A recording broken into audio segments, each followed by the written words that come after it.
ทักทายตอนเช้าพี่น้องเอ้ยเว้าแห้งบ่ได้กาแฟน้ำกันเช้าเฮ้ย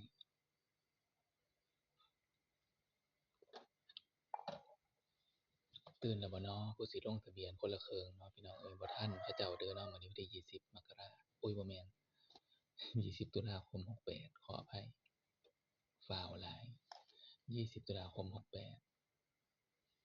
6โมงเป็นต้นไปฟ้าวตื่นเด้อสิบ่ทันบ้านทันเมืองเพิ่นเด้อผู้ใดสิลงทะเบียนลงทะเบียนคนละครึ่งเนาะพี่น้องเอ้ยเป็นการลงทะเบียนที่แบบสู้ชีวิตที่สุดสำหรับผู้สูงวัยก็ได้พี่น้องเอ้ยเนาะ อุญุอะญะอะญะอุญุหอบลูกจูงหลานก็ไปธนาคารกรุงไทยพุ่นพี่น้องเอ้ยเรียงคิวกันยาวเหยียดมื้อใดก็ได้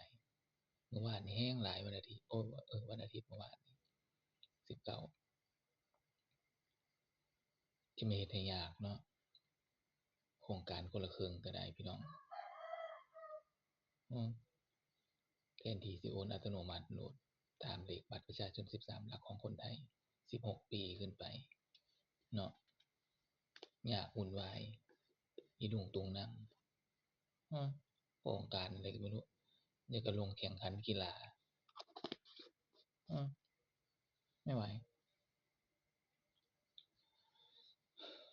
แต่ก็เป็นโครงการที่ดีนะแต่ว่ามันก็เมื่อยนะสำหรับผู้สูงวัยกับผู้ทุพพลภาพอีหลี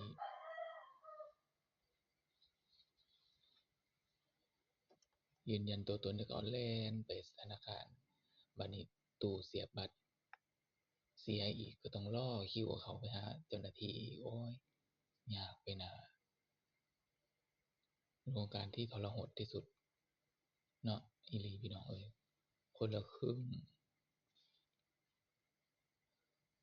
ถ้าใช้โทรศัพท์ซิมไม่มีอินเทอร์เน็ตก็ลงทะเบียนบ่ได้อีก คันเปิดใส่ใหม่ๆอะนะมันต้องใส่ซิมมันต้องใส่อินเทอร์เน็ตจากซิมมันใส่ Wi-Fi บ่ได้คันเปิดใส่ใหม่ๆแอปเป๋าตังเฮ็ดจั่งใดก็บ่ได้ต้องใช้งานที่ซิมอินเทอร์เน็ตที่ซิมเท่านั้นก็ต้องไปเติมอินเทอร์เน็ตอีกบาดนี้เสียเงินไปเสียอีกพี่น้องเอ้ยเนาะอีหลีมันบ่ให้เชื่อม Wi-Fi เดะตอนเราลงทะเบียนเป๋าตังที่แรกอืมคันเราลงแล้วสแกนหน้าแล้วเรียบร้อยผูกจิ๋วแล้วเรียบร้อยมันก็ได้อยู่นอกนั้นแต่ว่าเริ่มต้นแรกๆมันบ่ได้วุ่นวายยุ่งยากโครงการคนละครึ่งอีหลี